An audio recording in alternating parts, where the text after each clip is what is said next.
Sempena cuti Christmas hari ni, aku rasa aku nak masak ala-ala western. Perhatian kepada semua yang menonton video ini. Anda diminta untuk like, komen dan share. Terima kasih. Bantulah saya, oi! Nak masak western kenalah ada si salmon ni. Tapi malangnya bila buka peti ais, tak ada pula si salmon. Yang ada si pelaling ni je lah. Dah 2 minggu terperangkap di dalam peti ais. Bila buka peti ais, dia cakap, "Bam, bila nak masak saya? Dah sejuk saya kat dalam ni."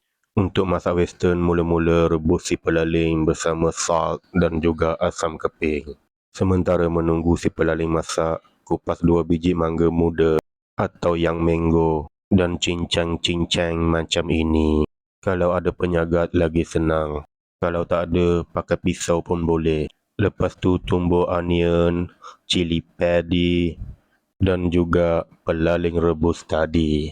Jangan pedulikan anak lesong aku tu. Dulu dia panjang, tapi bila hari-hari tumbuk sambal, dia lama-lama jadi pendek. Terpaksalah aku sambung guna pipe. Bila semuanya dah hancur, masukkan mango muda cincang tadi dan sambunglah menumbuk. Masukkan sedikit demi sedikit, kalau tak habis bersepah lantai. Bila mango dah keluarkan air, boleh perasakan dengan garam, gula, ikut tekak masing-masing. Lepas tu boleh sambung menumbuk dan kacau-kacau sampai semuanya rata dan bersatu. Sila rasa dulu sebelum pindahkan ke dalam pinggan.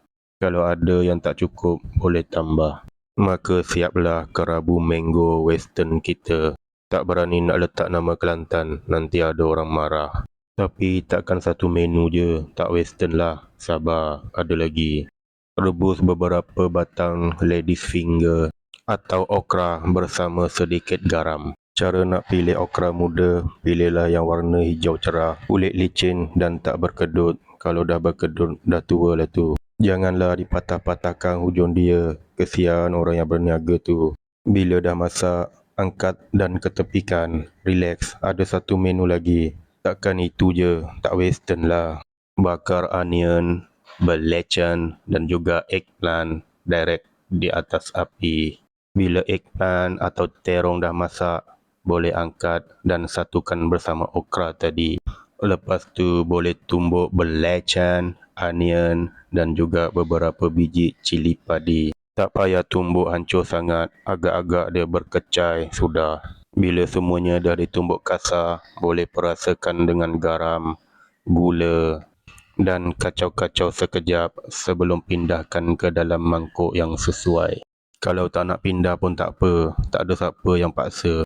Lepas dah pindah, boleh siram dengan air asam jawa. Lepas tu boleh kacau-kacau dan rasa. Kalau ada yang kurang, bolehlah tambah. Maka siaplah menu kita untuk hari ini. Jangan lupakan nasi. Berbanggalah dengan makanan Melayu kita.